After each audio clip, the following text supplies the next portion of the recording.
Viewers আসসালামু আলাইকুম। Sadia blog থেকে আমি সাদিয়া ওয়েলকাম করছি আপনাদের সবাইকে। আশা করি যে যেখান থেকে আমার এই ভিডিওটি দেখছেন আপনারা সবাই ভালো আছেন। আলহামদুলিল্লাহ আমি আমার পরিবারের সবাই অনেক ভালো আছি। দিন যতই যাচ্ছে জিনিসপত্রের দাম ততই বাড়ছে, তাতে করে আমাদের সঞ্চয় করাটা অনেক বেশি টাফ হয়ে দাঁড়িয়েছে। আজকে কিছু টিপস শেয়ার করব, যে টিপসগুলোকে ফলো করলে আপনারা অবশ্যই সঞ্চয় করতে পারবেন ইনশাল্লাহ। আর ভিউয়ার্স, ভিডিওটি শুরু করার আগে আপনাদের কাছে একটা অনুরোধ করছি, আমার ভিডিওটি যদি আজকে আপনি প্রথম দেখে থাকেন, আমার চ্যানেলটি যদি সাবস্ক্রাইব না করে থাকেন, প্লিজ আমার চ্যানেলটা সাবস্ক্রাইব করে পাশে থাকা বেল বাটনটি ক্লিক করে অল করে দিবেন অ্যান্ড লাইক দিয়ে ভিডিওটা কন্টিনিউ করবেন। দুর্মূল্যের বাজারে যে টাকাটা আয় করেন তার বেশিরভাগই চলে যায় জীবন ধারণের খরচে। সঞ্চয় করার মতন পকেটে কোনো টাকাই থাকে না। আয় এখন যতই হোক, যদি সিদ্ধান্ত নেন এর মধ্যে থেকেই সঞ্চয় করা সম্ভব। সঞ্চয় করার ক্ষেত্রে সবার আগে আপনাকে লক্ষ্য স্থির করতে হবে, তাহলে আপনি সঞ্চয় করতে পারবেন। এবং কি যে কোনো কাজের ক্ষেত্রে লক্ষ্য স্থির করলে সেই লক্ষ্যে আপনি অতি দ্রুত পৌঁছাতে পারবেন। তো সবার আগে লক্ষ্যটাই মেন।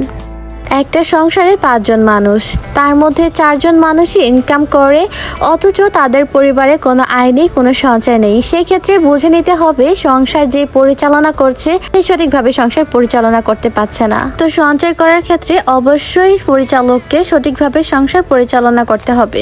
এই আধুনিক যুগে শুধুমাত্র পুরুষরা না, মহিলারাও প্রচুর পরিমাণে ইনকাম করছে। এখন ইনকাম করার জন্য বাসার বাইরে যেতে হয় না, ঘরে বসে ইনকাম করা পসিবল। সাধারণত সংসার পরিচালনা করে থাকে নারীরা, আর সেই নারী যদি ইনকাম করে তাহলে তার সঞ্চয় করাটা দ্বিগুণ বেড়ে যায়। আপনি যখনই বাজারে যাবেন তখনই আপনার কাছে কিছু না কিছু খুচরা টাকা থেকে যাবে, সেই টাকাটা মাটির একটা ব্যাংকে রেখে দিতে পারেন। তো বছর শেষে সেই অল্প খুচরা টাকাটাই একটা বড় অ্যামাউন্ট হয়ে দাঁড়ায়। সেই টাকাটা দিয়ে আপনি একটা কিছু কিনতে পারবেন কিংবা কিছু ঋণ দিতে পারবেন।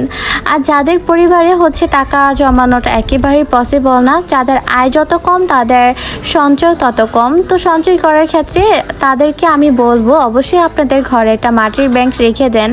আপনি যাতায়াত করার পরে যেই খুচরা টাকাটা থেকে যাবে সেই টাকাটা আপনি সঞ্চয় করুন, বছর শেষে ইনশাআল্লাহ একটা বড় অ্যামাউন্ট হয়ে দাঁড়াবে সেই জমানো টাকা। আজ কিন্তু ভিডিও রিলেটেড কোনো কথাই হচ্ছে না। আজকে আপনাদের সাথে শেয়ার করছি যে কিভাবে আপনারা সঞ্চয় করতে পারবেন কিংবা ঋণ থেকে দূরে থাকতে পারবেন সেই বিষয়গুলো। তো চলুন এখন একটু আমার ভিডিও রিলেটেড কথা বলি, আর আমি কিভাবে সঞ্চয় করি সেটাও আপনাদের সাথে শেয়ার করি। তার সাথে শেয়ার করব আমার আম্মু কিভাবে একটু একটু করে আমাদের চাহিদাগুলো পূরণ করেছে সেই বিষয়টা। যখন থেকেই বুঝতে শুরু করেছি তখন থেকে খেয়াল করেছি আম্মু কখনোই উচ্চ আকাঙ্ক্ষা কিংবা অতিরিক্ত বিলাসিতা করেনি। আব্বু যখনই হাত খরচের জন্য কিছু টাকা দিত তার থেকে কিছুটা আম্মু খরচ করতো আর বেশিরভাগটা নিজের কাছে রেখে দিত, সঞ্চয় করত। তো সেই টাকাটা যখন একটু বেশি টাকা হয়ে যেত, মোটা অঙ্কের টাকা হতো, তখন আব্বুর হাতে দিয়ে বলতো যে আমাকে এই জিনিসটা কিনে দিবেন। তো আব্বু খুশি খুশি সেই জিনিসটা কিনে দিত। হয়তো আব্বু ভাবতো যে স্ত্রী হয়ে সে যখন এই টাকাটা আমার হাতে দিচ্ছে, তো আমি স্বামী হয়ে কেন তার এই ইচ্ছাটা পূরণ করব না কিংবা কিনে দিব না। কিছু কিছু পরিবার আছে যাদের পরিবারে ইনকাম আছে 10 টাকা, তারা খরচ করে 20 টাকা, সেখানে তারা আরও 10 টাকা ঋণগ্রস্ত হয়ে পড়ছে। তো এখানে আমি বলবো যে আপনার যেহেতু ইনকাম আছে 10 টাকা, তো আপনার খরচ করতে হবে 6 টাকা, তাহলে হাতে থাকলো আরও 4 টাকা। তো সেখান থেকে আপনি আরও 2 টাকা আপনার মন মতো খরচ করতে পারছেন, তাহলেও থেকে যাচ্ছে আরও 2 টাকা। তো সেই 2টা টাকা যদি আপনি সঞ্চয় করেন, মাস শেষে আবারও 2 টাকা, তো সেখানে 4 টাকা হয়ে যাচ্ছে 2 মাসে। তো আস্তে আস্তে এভাবে সঞ্চয় করতে হবে। আমাদের যেহেতু 10 টাকা রয়েছে, যদি 10 টাকা আমি খরচ করে ফেলি তাহলে কিন্তু আমার সঞ্চয় হবে না, আর সেখানে কিন্তু আমার সংসার টানাপড়া থেকেই যাচ্ছে। বছর শেষে কিন্তু আমি কোনো অ্যামাউন্টই পাচ্ছি না। আর সুখ বিলাসিতা সেটা তো অবশ্যই করা যাবে যদি আমি সঞ্চয় করে আয় করতে পারি তাহলেই। মধ্যবিত্ত ফ্যামিলির আপুরা কিন্তু বাইরে যে কাজ করতে চায় না কিংবা পারে না, লজ্জা শরমের ভয়ে কিংবা লোক লজ্জার ভয়ে, তো সেখানে তারা ঘরে বসে ইনকাম করতে পারে। আর আমার দেখা হাজারো আপুরা, লাখ লাখ মানুষ ঘরে বসে ইনকাম করছে মোবাইলের মাধ্যমে। তো সেখানেও আপুরা সঞ্চয় করতে পারে, আয় করতে পারে। এছাড়া যারা গ্রামে রয়েছে, যেমন আমার আম্মু, আমরা গ্রামের দিকে থাকি, তো আমার আম্মু হাঁস মুরগি পালন করে। আলহামদুলিল্লাহ হাঁস মুরগি ডিম বিক্রি করে মাস শেষে উনি একটা বড় অঙ্কের অ্যামাউন্ট পেয়ে থাকে।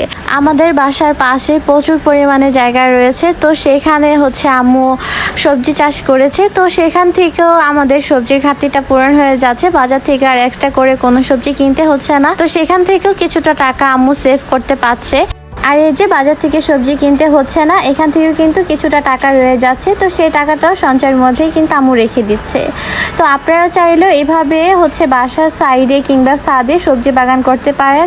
তো সবজির চাহিদাটাও পূরণ হয়ে যাচ্ছে, তার পাশাপাশি হচ্ছে আপনাদের কিছু টাকা সঞ্চয় হচ্ছে। এছাড়াও খামার করেও বাংলাদেশের বহু মানুষ বিভিন্নভাবে টাকা ইনকাম করতে পারছে। আর মহিলাদের ক্ষেত্রে আমি বলবো, যারা গ্রামের দিকে থাকেন আপনারা হচ্ছে হাঁস মুরগি পালন করেও টাকা ইনকাম করতে পারেন। চলুন এখন ভিডিও রিলেটেড কিছু কথা বলি। এই যে আমি যে তরকারিটা রান্না করছি, এখানে 3 ধরনের সবজি ব্যবহার করছি। বাসায় কিন্তু যথেষ্ট পরিমাণে আলু পেঁয়াজ ছিল। আমি চাইলেই পাঙ্গাস মাছের তরকারিটা আলু পেঁয়াজ দিয়ে করতে পারতাম, সেটা না করে এখানে আমি আলু, পটল আর কালো বেগুন নিয়েছিলাম। কালো বেগুনটা অল্প পরিমাণে ছিল, একটা ছিল, আর পটলও সীমিত আকারে ছিল, যার জন্য আমি সবগুলো সবজি নিয়েছি অল্প করে। আর এই খাবারটা যেন টেস্ট হয়, এজন্য হচ্ছে আমি একটু ভাজা দিয়ে সুন্দর করে রান্না করছি।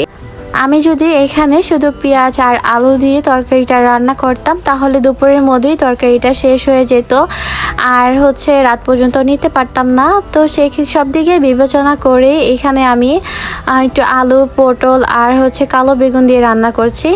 রাত্রেও ভালোভাবে হয়ে যাবে সবার, সব দিকে বিবেচনা করে আজকে এই সব সবজি মিলে একটা তরকারি রান্না করছি।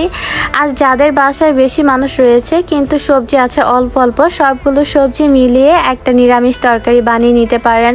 তো এতে করে কি হচ্ছে, এক্সট্রা করে কোনো কিছু রান্না করতে হচ্ছে না, আবার সবার পরিপূর্ণভাবে হয়ে যাচ্ছে।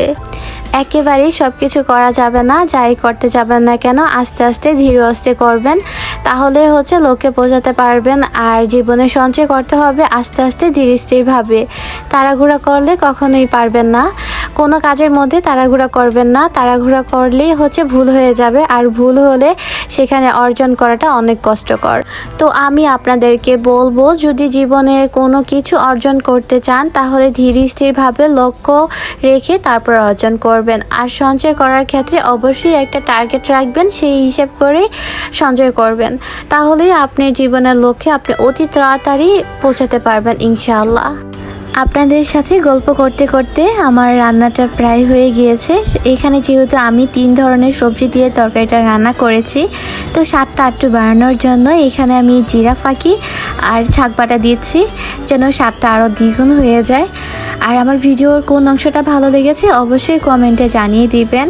তো গাইস, আপনার সবাই ভালো থাকবেন। আসসালামু আলাইকুম, আল্লাহ হাফেজ।